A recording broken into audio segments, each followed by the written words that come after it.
ABC մեդիայի ուղիղ եթերում լուրերի ժամը 15-ի թողարկումն է, ես Գառնի Մութաֆյանն եմ, բարի օր։ Այս ժամի թողարկման համար առանձնացրել ենք հետևյալ թեմաները։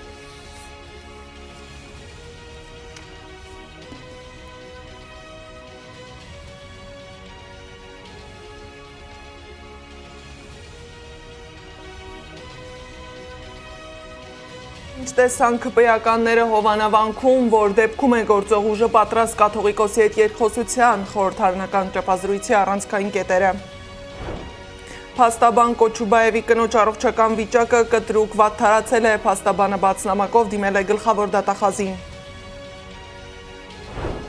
Ձայնագրություն հոգևորականի ձերբակալության մասին, ինչ է տեղի ունեցել Տեր Փարենի հետ պատարագից առաջ։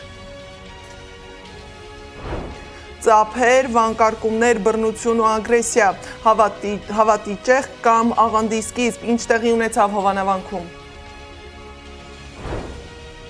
3-ամյա Տիգրանը կորել է տան մոտակայքում, համայնքի վարչական ղեկավարը մանրամասներ է հայտնել։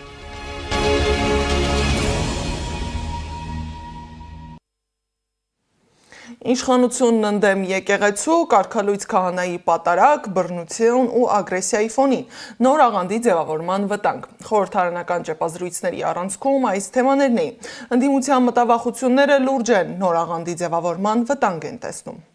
Սա մի գործընթաց է, որ մեր ազգին խայտառակում է, ինչ նշանակում թեմաներ կա պետք է բացենք եւ այլն մեկ մյուս։ Եթե եկեղեցում կան խնդիրներ, այդ խնդիրները պետք է լուծվեն հստակ ընթացակարգով։ Ոչ թե այս մեր սրտի, չգիտեմ, սրբազանն է կամ այն մեր սրտի կաթողիկոսն է, ասենց ասենք կամ նենց ասենք։ Այդ խնդիրը հստակ պետք է ձևակերպենք։ Իշխանությունները պետք է հրաժարվեն այդ գործելավոճից, որը մեզ տանում է պառակտման, հերթական բաժանարար գծեր ստեղծելու։ Սա ոչ մի լավ տեղ չի տանելու։ Պատիվ ունեմ խմբակցությունն էլ հայտարարել է, որ կանգնած են եկեղեցու կողքին եւ պատրաստ են պայքարել այն տարբերակով, որը վեհափար Հայրապետը ճիշտ կհամարի։ Հանրապետականը ոչ թե սպասում է, այլ ենթարկվում է վեհափար Հայրապետի, հորդորը շատ մեծ բան է, ընդամենը մեկ կամ արտահայտմանը։ Մենք պատրաստ կլինենք պաշտպանել մեր եկեղեցին, փողոցում, քաղաքական հարթակներում, միջազգային կապերով, տեղեկատվական աջակցությամբ, ձեր հարցը փողոցին է վերաբերվում, այո, կլինենք։ Հետևաբար խնդրում եմ հարցը շատ ճիշտ ընկալել պատասխանը։ Սա չի նշանակում պատասխանատվության տեղափոխում։ Ուղղակի հաշվի առնելով եկեղեցու նվիրական արժեքը, հաշվի առնելով, որ որոշ հրաշքների մտքով երբևէ չանցնի, որ այ դուք դա քաղաքական դիվիդենդի համար եք անում, մենք խոնարհաբար պատրաստ ենք ծառայելու մեր եկեղեցուն,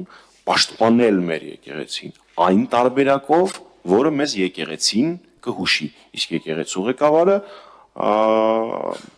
վեհափար Հայրապետն է։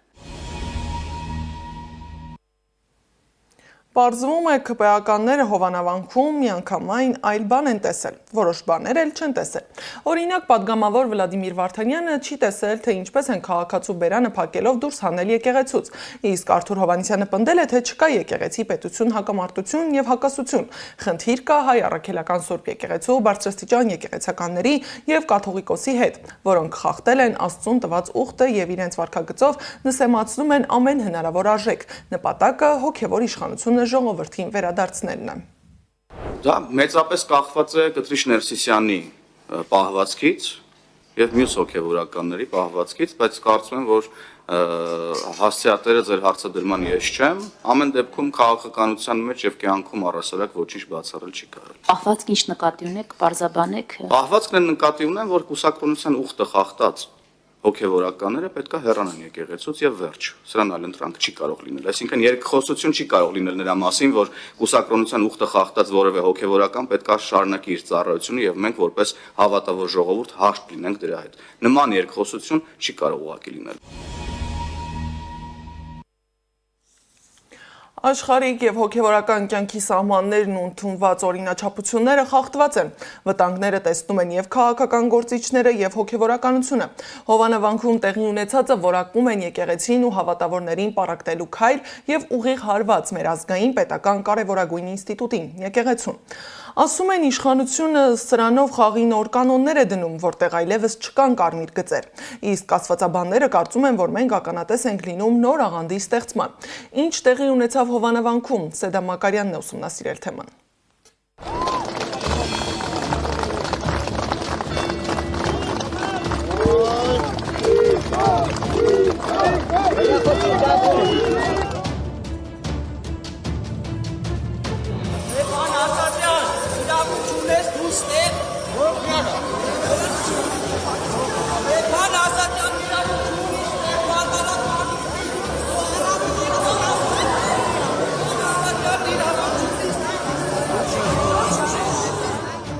Արքանուցը ձեր հերերն է։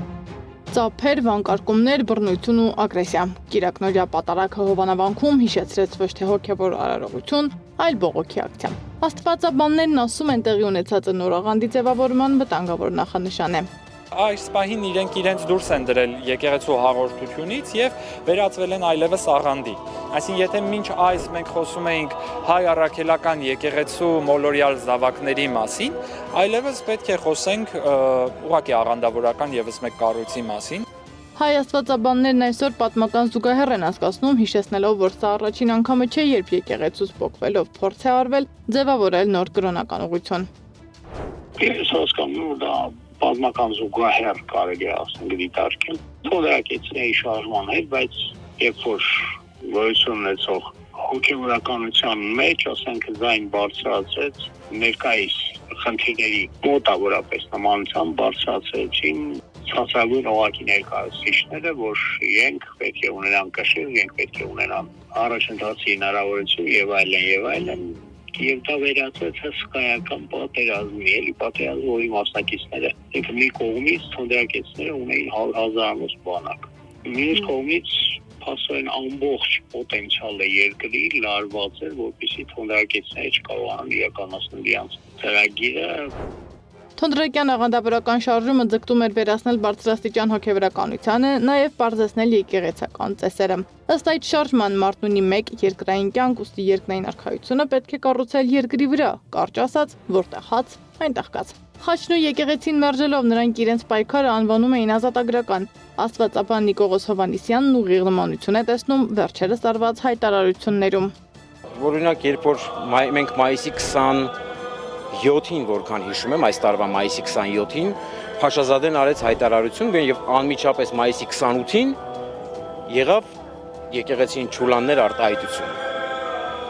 Եվ դրանից հետո սկսվեց այս ամեն ինչը։ Նիկողոս Հովանիսյանը տեսնում է ուղիղ նմանություն այսօրվա որոշ հայտարարությունների ու իշխանության ներկայացուցիչների հռետորաբանության միջև, երբ խոսվում է եկեղեցին մաքրելու կամ թարմացնելու մասին։ Ստորագրում եմ ասած յուրաքանչյուր բառի տակ եւ մեկ նախադասություն եւս կասեմ եւ սրանով կամփոփենք։ Մենք ժողովրդի հետ միասին չքաղաքականացնելով այս ամեն ինչը վեհարանը վերադարձնելու ենք վեհին։ Պատմությունն արդեն մի անգամ տեսել է այս սցենարը։ Թնդրակյանները կարողացել էին նույնիսկ կարգալույծ անել բարձրաստիճան հոգևորականներին եւ արգելել եկեղեցական ծեսերը։ Բայց նրանց շարժումը երկար չտևեց, կաթողիկոս Սարգիս Ան նրանց հալածեց ու վտարեց երկրից։ Աստվածաբաններն ասում են, նմանատիպ փորձերը միշտ ավարտվել են նույն կերպ։ Եկեղեցուց փոխված շարժումները կործանվել են, բախվելով հավատքի հազարամյա հիմքերին։ Սեդա Մակարյան, Նոնա Գևորգյան, ABC Media։ Փաստաբան Արա Զորաբյանը պատմել է, որ ոստիկանները փորձել են ձերբակալել Տեր Փարեն Քահանա Առաքելյանին, երբ նա պատրաստվում էր գնալ պատարագ մատուցելու։ Առաջին փորձը եղել է աշտարակում թեմի առաջնորդարանի դիմաց, սակայն տեսնելով, որ քահանային ուղեկցողները շատ են, ոստիկանները հեռացել են։ Երկրորդ փորձն էլ եղել է Սաղմոսավան գնալու ճանապարհին։ Զորաբյանի խոսքով, երբ ոստիկանները փորձել են ուժով հանել նրան մեքենայից, հայր Փարենը զանգահարել է եւ նրանք խոսել են բարձրախոսով։ Հայր Փարենը ոստիկանին ասաց. «Ես պատրաստվում եմ Քրիստոսի մարմինն ու արյունը բաժանել իմ հավատացյալներին, որպեսզի ձեր ցավը վերացնեմ»։ Ոստիկանության անզիջում դիրքորոշումը. «Նրանք կգնան 100%-ով, դա անվիճելի է»։ Պնդումները հոդս ցնդեցին Տեր Փարենի համառության շնորհիվ եւ այն ժամանակ, երբ ոստիկանությունը համոզեց, որ Տեր Փարենը գնում է Սաղմոսավանք, այլ ոչ թե Հովհանավանք։ Ես կցանկանայի օգտվել այս հնարավորությունից, հատուկ շնորհակալություն հայտնելու Արագածոտնի մեր բոլոր քահանաներին այս դժվարին պայմաններում իրենց առաքելությանը հավատարմության համար։ Ալեքսանդր Կոչուբաևի երեխայի ծնվելուց հետո կնոջ առողջական վիճակը կտրուկ վատացել է։ Փաստաբանը բաց նամակով դիմել է գլխավոր դատախազին, որպեսզի փոխեն փաստաբանի խափանման միջոց կալանքը։ Ալեքսանդր Կոչուբաևի կինն այս պահին գտնվում է վերակենդանացման բաժանմունքում, ծայրահեղ ծանր վիճակում, արհեստական շնչառություն է միացրած։ Սակայն Հայաստանի Հանրապետության գլխավոր դատախազությունից դեռևս ոչ մի արձագանք չկա, գրել է փաստաբան Էրիկ Ալեքսանյանը։ Արցախի պաշտպանության բանակի նախկին հրամանատար Միքայել Արզումանյանի կալանքը փոխարինել են տնային կալանքով։ Հիշեցնեմ, որ 2022 թվականի սեպտեմբերի 1-ին Միքայել Արզումանյանին մեղադրանք են առաջադրել 2020 թվականի Արցախի պատերազմի ընթացքում ռազմավարական կարևոր նշանակություն ունեցող Արեգաբարձունքը եւ հարակից մարտական դիրքերն ազատագրած անձնակազմին նահանջ հրաման տալու համար։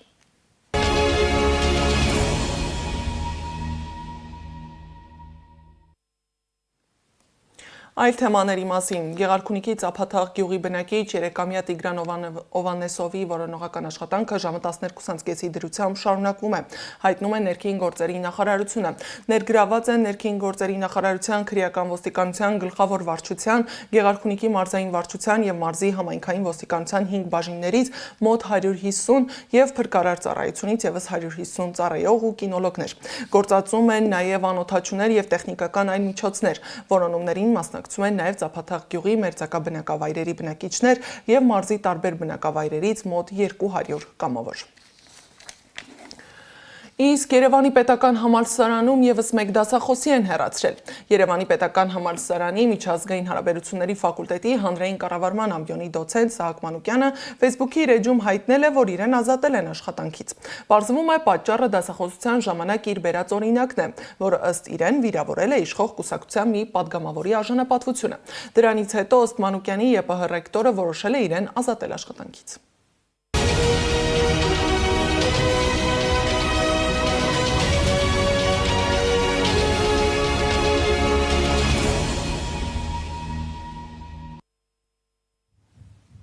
Սիրիայի արտաքին գործերի նախարարության պատվիրակությունը այսօր կմեկնի Մոսկվա, Սիրիայի դեսպանատան լիարժեք գործունեությունը վերականգնելու, այդ թվում հյուպատոսական ծառայությունների մատուցման համար։ Պատվիրակությունը գնում է, որպեսզի համապարփակ գործողությունների ծրագիր մշակեն, այնտեղ բնակվող սիրիացի քաղաքացիների համար ամենաբարձր մակարդակի սպասարկում ապահովելու համար, ասված է հաղորդագրության մեջ։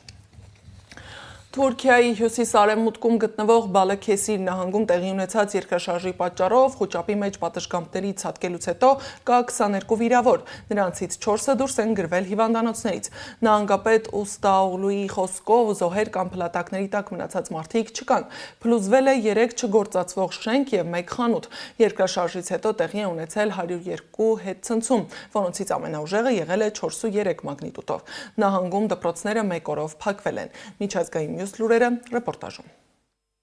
Ճապոնիան եւ Միացյալ Նահանգները ստորագրել են գործակցության հուշագիր կարևորագույն հանքանյութերի ոլորտում եւ հայտարարել հարաբերությունների նոր ոսկեդարի մեկնարկի մասին։ Միացյալ Նահանգների նախագահ Դոնալդ Թրամփը հայտնել է, որ Ճապոնիան Վաշինգտոնից պատվիրել է շատ մեծ քանակությամբ ռազմական տեխնիկա։ Այսպիսով Տոկիոն եւ Վաշինգտոնը ամրապնդում են ռազմատնտեսական դաշինքը Չինաստանի աճող ազդեցությունը հակազդելու համար։ Մալայզիայում կայացած հարավարևելյան Ասիայի գագաթնաժողովում Չինաստանի վարչապետ Լի Ցյանը կոչ է արել տարածաշրջանային առաջնորդներին պաշտպանել ազատ առևտրի սկզբունքները եւ դիմադրել պրոտեկցիոնիզմին հովանավորման համակարգին։ Նրա հայտարարությունը հնչել է Դոնալդ Թրամփի բարձր մաքսատուրքերի վերաբերյալ ելույթից ընդամենը 1 օր անց։ Չինաստանը Թրամփի տնտեսական քաղաքականությունը բնորոշել է որպես խոչընդոտ համաշխարհային առևտրի հովանավորման համակարգին։ Նույն գագաթնաժողովում Կանադայի վարչապետը պատրաստակամություն է հայտնել հանդիպել Թրամփին առևտրային լարվածությունը մեղմելու նպատակով։ Թուրքիան եւ Մեծ Բրիտանիան ստորագրել են պայմանագիր Eurofighter Typhoon տեսակի 20 կործանիչ գնելու վերաբերյալ։ Գործարքի արժեքը կազմում է շուրջ 8 միլիարդ ֆունտ ստերլինգ եւ այն ամենախոշորն է վերջին 20 տարվա ընթացքում։ Բրիտանական կառավարության տվյալներով ծրագիրը կստեղծի շուրջ 20,000 նոր աշխատատեղ, իսկ առաջին օդանավերը Թուրքիային կհանձնվեն 2030 թվականին։